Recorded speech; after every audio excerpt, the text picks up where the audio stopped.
तुम्ही पत्रकार मित्र आहात, 12 वर्ष आमदार निरंजन डावखरे पदवीधर आहात. तुम्ही तिकडून कॅमेऱ्याच्या पलीकडून मला एकाच प्रश्नाचं उत्तर द्या. तुम्हाला निरंजन डावखरे भेटले का हो? दिसले का हो? केवळ भाजपच्या पुण्याईवरती नुसतं निवडून यायचं आणि 6-6 वर्ष तुम्हाला तोंड दाखवायला यायचं नाही, कुठल्या विषयात बोलायचं नाही. आपण इथे रत्नागिरीत बसलोय. 4 महिन्यापूर्वी, बरोबर 4-5 महिन्यापूर्वी मी प्रेस कॉन्फरन्स घेतलेली रेस्ट हाऊसला.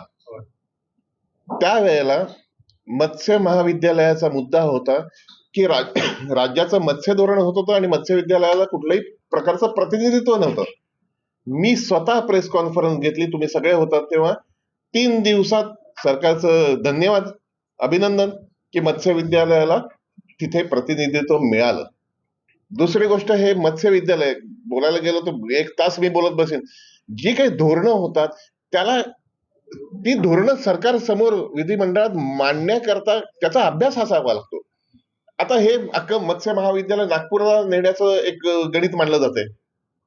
नागपूरला मत्स्य विद्यालय नवीन झालं तर चांगलीच गोष्ट आहे, कारण त्या ठिकाणी तलावातल्या मासेमारीविषयी तर काही गणित जुळणार असतील, आनंदाची गोष्ट आहे. पण जिथे 700 किलोमीटर समुद्र किनारा आहे अशा ठिकाणी मत्स्य विद्यालय असणं हे गरजेचंच आहे. ते अद्ययावत व्हायला पाहिजे, नवीन टेक्नॉलॉजी व्हायला पाहिजे, इम्पोर्ट एक्सपोर्ट आपल्या पोरांना शिकवलं गेलं पाहिजे. फार काही रॉकेट सायन्स नाहीये. मी सांगतो, मला तुम्ही निवडून द्या किंवा काय जे काही होईल किंवा नाही होईल. साधे 8 महिन्याचा एक कोर्स मी इम्पोर्ट एक्सपोर्टचा केला ना, इथली सुपारी ते नारळ ते आंबा ते कोकम ते मच्छी हे आरामात एक्सपोर्ट करू शकतात. या हे कोणीतरी इनिशिएटिव्ह तर घ्यायला लागेल, हे शिकवायचं. आज गोष्ट अशी आहे, तुम्हाला या तुमच्या माध्यमातून पुन्हा मी एक मोठा धोका सांगतोय की आज तुम्ही किनारपट्टीवर गेलात तर जे मोठमोठे ट्रॉलर्स आहेत की जे आपल्या लोकल मच्छीमारांना बर्बाद करतायत, हे ट्रॉलर्सचे मालकांची नावं तुम्ही बघा. हे सगळे साऊथ इंडियातनं आलेले आहेत. केरळपासून लोक इथे येत आहेत आणि आपल्या मुलांचे धंदे मारतायत. पुन्हा एकदा मी म्हणजे अशी परिस्थिती आहे, सन्माननीय बाळासाहेबांनी त्यावेळेला उठावलुंगी बजावलुंगी केलेलं ना, कोकणातल्या आपल्या सगळ्यांना मिळून ते करावं लागेल. आज काय होतंय की प्रशिक्षणची व्यवस्थाच नाही. कौशल्य विकास मध्ये 2 विषय होते. फिश प्रोसेसिंगचा विषय होता आणि मासेमारी विषयीचा एक विषय होता. 2 विषय होते. हे विषय मागच्या वर्षी गाळले गेले. फिश प्रोसेसिंगचा आणि फिशिंगचा जर कोर्सेसच गाळले गेले तर फिशरीज मध्ये या गोष्टीत बॅचलर व्हायचं म्हणजे BA करायचं कसं? BA इन फिशिंग जे आहे ते. मी माननीय मंत्री त्यावेळेला लोढाजींशी बोललोय. ते म्हणलेत विषय येतील, पण तेव्हा तोपर्यंत आचारसंहिता लागली आहे. तुम्हाला या प्रश्नामध्ये उतरावं लागेल आणि हे फार गंभीर स्वरूपाचं आहे. त्याला एक व्हिजन लागेल, त्याला एक मोठा पुढच्या 20 वर्ष डोळ्यासमोर ठेवून रोडमॅप लागेल. एक बघत असाल की पूर्ण कोकणचा दौरा मी करतोय, तिथून पालघर पासून ते सिंधुदुर्ग पर्यंत, आणि जागोजागी काल सिंधुदुर्गात 3 मीटिंग घेऊन आलो. सगळ्यात ही माझी पहिली फेरी आहे. त्यामुळे पदाधिकाऱ्यांशी चर्चा करून त्यांना नेमकं पदवीधरला काय प्रकारे कशा प्रकारे काम करायला हवं याच्याविषयी ते मार्गदर्शन करायला खरं तर इकडे सक्षम माजी नगराध्यक्ष वैभवजी खेडेकर आहेत, दिलीप कदम आहेत. पण त्यांना याद्यांवर कसं काय करायचं, काम कुठे कुठे पोचायचं. तुम्ही लक्षात घ्या, या मतदारसंघात आम्ही गेले वर्षभर काम करतोय आणि 35,000च्या वर आमची नोंदणी झालेली आहे. त्यामुळे आमचा विजय तसा दृष्टिक्षेपात आहे. पण तरीही मतदारांपर्यंत जवळजवळ 2 लाखाच्या आसपास, 2,20,000 14,000 अशी काहीतरी नोंदणी झालेली आहे.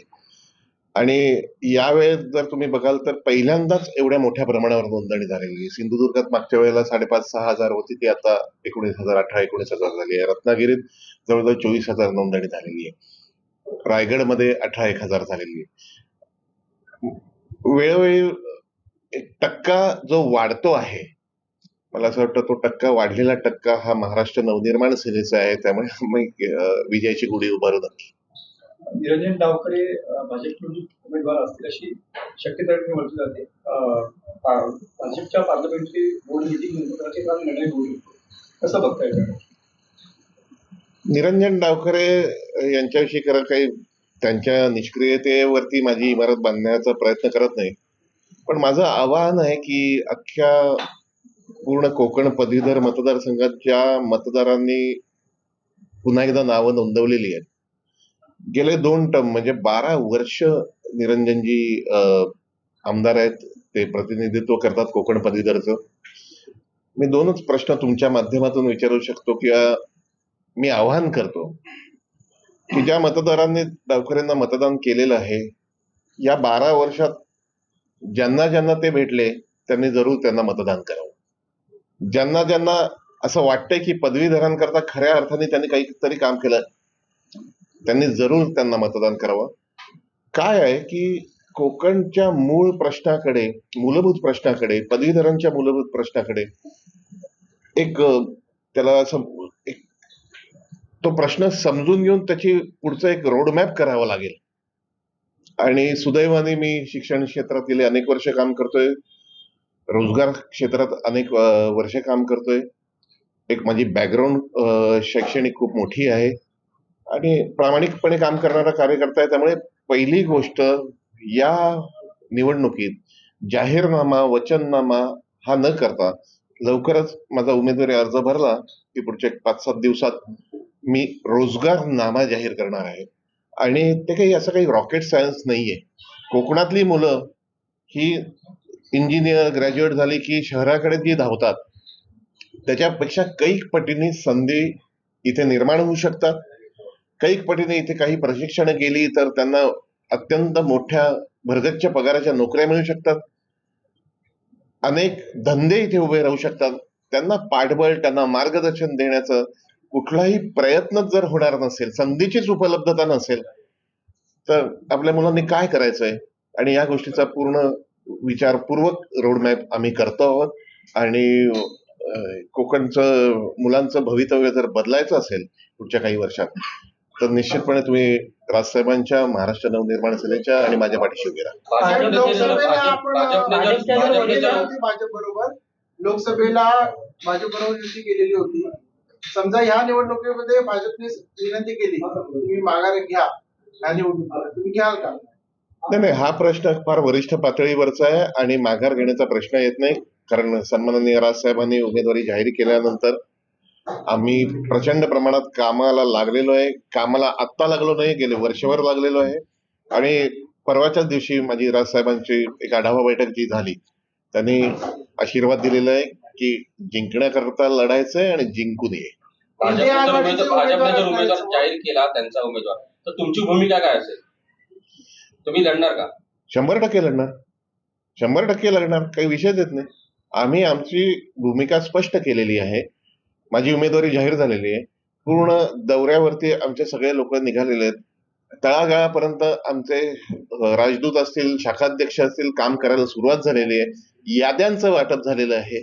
त्यामुळे आम्ही कामाला सुरुवात केलेली आहे आणि विजयाच्या दिशेने आमचं पाऊल पडलेलं आहे. समोर इंडिया आघाडीचे सुद्धा उमेदवार असू शकतात. कदाचित शिवसेना, उभाटा गटाचे किंवा काँग्रेसकडून सुद्धा उमेदवारी असू शकते. त्याकडे आपण कसे पाहता? नाही, उभे राहू देत ना. काय आहे, हा गेले अनेक वर्ष हा दुर्लक्षित मतदारसंघ राहिलेला आहे पदवीधर. कारण त्याची नोंदणीची प्रक्रिया थोडी क्लिष्ट आहे आणि मग ती नोंदणी करून मग त्यांना मतदारांना उतरवावं लागतं. तुम्ही ही एक स्ट्रॉंग एक आमदारकी आहे, हे स्ट्रॉंग प्रतिनिधित्व आहे पदवीधरांचं.